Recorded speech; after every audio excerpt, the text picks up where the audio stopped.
अस्सलाम वालेकुम my YouTube family, कैसे हैं आप सब। उम्मीद है कि आप सब ठीक होंगे। मैं भी अल्हम्दुलिल्लाह बिल्कुल ठीक हूँ। और क्वेश्चन जो है जिसका मैं आज आंसर करूँगी वो क्वेश्चन है कि जो पोर्टल पे जो हमें पैसे शो हो रहे होते हैं, क्या वो हमें पूरे मिलते हैं या उसमें से हमें काट के मिलते हैं, या कैसे क्या हिसाब होता है, इसकी हमें समझ नहीं आती है। तो प्लीज़ इसके बारे में बताएं, तो मैं इंशाल्लाह जो है वो आपको इसके बारे में बताती हूँ कि जैसे जो हम पूरा वीक काम करते हैं तो वो जो है हमारा डेली का जो है पोर्टल के ऊपर हमारी जो सेल है वो नज़र आ रही होती है। वो आप जाके उसको देख सकते हैं कि पहले दिन मतलब फर्स्ट जो डे है उसमें ये सेल है, जो कल का आपके है उसमें ये सेल हुई है, या 7 डेज़ में आपकी कितनी सेल हुई है, और जब आपको 1 मंथ हो जाता है तो उस पर आपकी कितनी सेल हुई है वो सारा पोर्टल पे शो हो रहा होता है। अब इनका जो पेमेंट का सर्कल है वो 8 दिन का है। ये यानी संडे टू संडे समझ लें कि ये जो है हम काम करते हैं, और मंडे वाले दिन हमारी इनवाइस जो है वो बनाते हैं ये लोग, यानी संडे टू संडे हमें पेमेंट मिलती है। और जो पेमेंट मिलने का दिन होता है वो ट्यूसडे का दिन होता है, जिस दिन के हमें पेमेंट मसूल होती है। वो कभी दिन में भी आ जाती है, कभी ट्यूसडे को जैसे रात को आ जाती है, 12 बजे के बाद भी सम टाइम आती है, या दिन में ही, लेकिन ज़्यादातर ट्यूसडे वाले दिन जो है वो पेमेंट का दिन होता है। और अगर किसी वजह से पेमेंट में लेट हो जाए तो फिर हमें थर्सडे फ्राइडे तक भी पेमेंट मिल जाती है।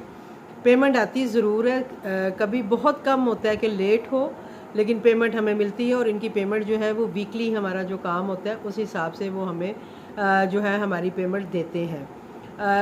जो मंथ का जो लास्ट वीक होता है उसमें अगर 2-3 दिन ऊपर हो जाएं, जैसे कि फ़र्ज़ करें कि 26 या 27 को संडे है और उसके बाद वो वीक हमारा क्लोज़ हो गया है, उसके बाद जो 2-3 दिन एक्स्ट्रा होते हैं वो उसके पैसे हमें 3 दिन के अलग आएंगे। अगर वो 2 दिन है 4 दिन है तो वो पैसे हमें अलग आएंगे, और फिर फर्स्ट से हमारा जो है नया सर्कल जो है वो साइकिल जो है वो शुरू हो जाता है। तो पेमेंट जो है वो इस तरह से फूड पांडा हमें करता है। अब हम आ जाते हैं इस बात की तरफ कि जो पोर्टल पे जो पैसे आ रहे होते हैं, क्या हमें वो सारे पैसे मिलते हैं या फूड पांडा उसमें से काट के हमें देता है। तो उसके लिए बेसिकली आपको ये समझना है कि जब आप कोई ऑर्डर देती हैं, जब आपके पास ऑर्डर की एक प्राइस आती है, जो अमाउंट आपके पास आती है, वो टोटल जो है वो हमारे जो पोर्टल पे अमाउंट शो हो रही होती है वो उसमें होती है। ठीक है। आपने अब ये नोट करना है कि जैसे आपके खाने की प्राइस 300 है, लेकिन जब उसके नीचे जब आपका डिलीवरी चार्जेस 69 रुपीज़, या आपके एरिया के हिसाब से जितने भी होंगे, हमारे एरिया में चार्जेस डिलीवरी चार्जेस जो हैं वो 69 रुपीज़ हैं। ठीक है। वो उसमें ऐड हो जाती हैं। फिर 7 रुपीज़ जो उनका एक टैक्स है वो उसमें ऐड हो जाता है। तो फिर हमारे पास एक नीचे एक टोटल अमाउंट आती है कि ये ऑर्डर हमने इतने में दिया है। इट्स मीन कि वो पूरे पैसे जो हैं वो हमारे पोर्टल में ऐड हुए होते हैं। ठीक है। और जब वो पूरे वीक में ये इसी तरह करके सारे पैसे जब ऐड हो जाते हैं तो वहाँ पे एक हमें अच्छी खासी अमाउंट नज़र आ रही होती है, और हम बहुत खुश हो रहे होते हैं कि भाई इतनी अमाउंट हमारे पोर्टल पे आ गई है। और जब हमें वो उसकी पेमेंट मिलती है, तो जब वो हमें मिलती है तो हम परेशान हो जाते हैं कि यार उस पर तो इतनी शो हो रही थी, अब ये क्या हुआ है, ये हमें इतने कम पैसे क्यों मिले। और बहुत से लोग इस बात को लेके बहुत परेशान होते हैं कि हमने सेल तो इतनी की थी लेकिन हमें पेमेंट इतनी मिली है। तो आपको इस चीज़ को समझना है कि जो जो पेमेंट वहाँ पे शो हो रही होती है उसमें राइडर चार्जेस भी होते हैं, उसमें वो जो 7 रुपीज़ कटे होते हैं वो भी होते हैं, और उसके अलावा फूड पांडा का 30% भी उसी में शामिल होता है। जब फूड पांडा हमें पेमेंट करता है तो वो जो हमारी टोटल अमाउंट होती है उसमें से हमारी सारी चीज़ें यानी उसको कट करता है, अपना 30% लेता है, डिवाइस के 200 रुपये लेता है, जीएसटी टैक्स लेता है, फिर उसके अलावा ये जो राइडर्स के पैसे उसमें से कटते हैं, फिर उसके अलावा वो जो 7 रुपये उन्होंने एक इजाफी जो एक टैक्स इसमें ऐड किया हुआ है अपने इनवाइस, ये जो हमारे पास ऑर्डर आता है वो उसमें से कटता है।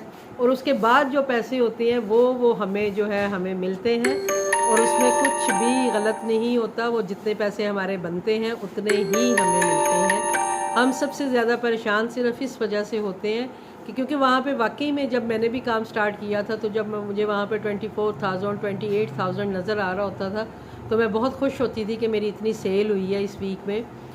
लेकिन जब मुझे पैसे आते थे तो वो 16,000 आ रहा है, 18,000 आ रहा है, 15-14 इस तरह से आ रहा है। तो मैं कहती थी ये क्या हुआ है, मैंने तो इतने की सेल की थी। लेकिन आहिस्ता आहिस्ता फिर मैंने इन चीज़ों को समझा। इनवाइस की मुझे अभी तक भी कोई समझ नहीं आती है। मैं अक्सर अपनी इनवाइस जो है अपने मैनेजर के साथ शेयर कर रही होती हूँ कि भाई ज़रा चेक करो मुझे सही पैसे मिले हैं कि नहीं मिले, मुझे नहीं समझ आ रही, मैंने इतने का काम किया है, मुझे इतने मिले हैं।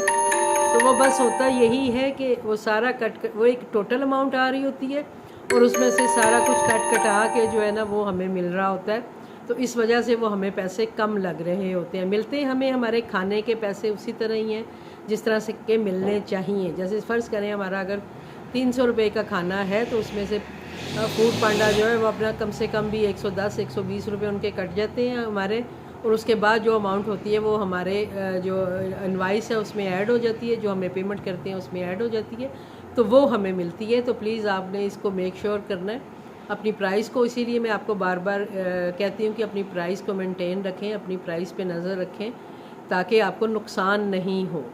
तो इन सारी चीज़ों को देखते हुए आपको पेमेंट दी जाती है, तो इसलिए इस बारे में आपने परेशान नहीं होना कि आपके पास कुछ गलत होता है। जस्ट होता ये है कि हमें ये पता नहीं होता कि इसमें से ही सब कुछ कट रहा है और उस कटने के बाद जो अमाउंट बचती है वो हमें मिल रही है। ठीक है, तो उम्मीद है कि आपको ये तो समझ आ गई होगी कि जो हमें पोर्टल में डैशबोर्ड के पे जो पैसे नज़र आ रहे होते हैं उसकी क्या हकीकत है और वो हमें किस तरह से मिलते हैं।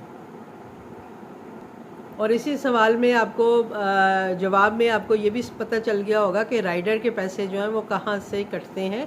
राइडर के पैसे वो हमारी जेब से नहीं जाते हैं, हमारे खाने के पैसे में से हमारे पैसे कटते हैं। राइडर की एक अलग अमाउंट उन्होंने इसमें लिखी होती है, वो जो है वो राइडर जो कस्टमर पे करते हैं, राइडर्स का मतलब जैसे बिल पे करते हैं, क्योंकि कस्टमर ने वो टोटल अमाउंट पे करनी होती है जिसमें कि राइडर के पैसे भी होते हैं, वो 7% भी होता है और हमारे खाने के पैसे भी होते हैं। तो इसलिए राइडर्स का हमारे पैसों के साथ कोई ताल्लुक़ नहीं है। राइडर्स का अपना एक उनके पैसों का सिस्टम है जो कि कटता वो हमारे बिल में से ही है, लेकिन हमारे खाने वाले पैसों में से नहीं कटता, वो इजाफी उन्होंने उसमें डाला होता है और वो उसको सिर्फ उसको हमारे अमाउंट में से उसको सिर्फ अलग करते हैं कि ये राइडर्स के जो उन्हें मसूल होते हैं पैसे, तो वो उनको अलग कर लेते हैं। 7% जो उन्होंने टैक्स लगाया हुआ है वो अलग कर लेते हैं आपके हर ऑर्डर के ऊपर, और उसके बाद जो है वो आपको पेमेंट करते हैं। तो राइडर्स का भी इसमें कोई लेना देना नहीं है, ना उनका कुछ इसमें होता है। राइडर्स के पैसे भी जो हैं वो कस्टमर अदा कर रहा होता है और वो कस्टमर के पैसों में से ही काटे जाते हैं, हमारे पैसों में से नहीं काटे जाते। तो उम्मीद है कि आपको ये इस चीज़ की थोड़ी सी समझ आ गई होगी कि हमें पेमेंट कैसे मिलती है, इनका सर्कल क्या है, और ये महीने में 4 दफ़ा हमें पेमेंट आती है और 1 वीक का हमारा सर्कल होता है, साइकिल होता है जिसकी कि हमें पेमेंट मिलती है। और जब वो साइकिल पूरा हो जाता है और उसके एक्स्ट्रा दिन जो होते हैं वो हमें एक्स्ट्रा 3-4 दिन की अलग से पेमेंट देती हैं और फर्स्ट तारीख से ये दोबारा से हमारा साइकिल शुरू कर देते हैं। उसके बाद उस वीक में जो 3-4 दिन होते हैं उसकी हमें अलग से मतलब पेमेंट आती है, फिर अगले वीक में पूरे वीक की पेमेंट आती है। तो इस तरह से ये पेमेंट का इनका साइकिल है। तो होपफुली कि आपको आपके क्वेश्चन का आंसर मिल गया होगा। इंशाल्लाह मिलती हूँ आपसे किसी नए क्वेश्चन के साथ, तब तक मुझे दीजिए इजाज़त। अल्लाह हाफिज़।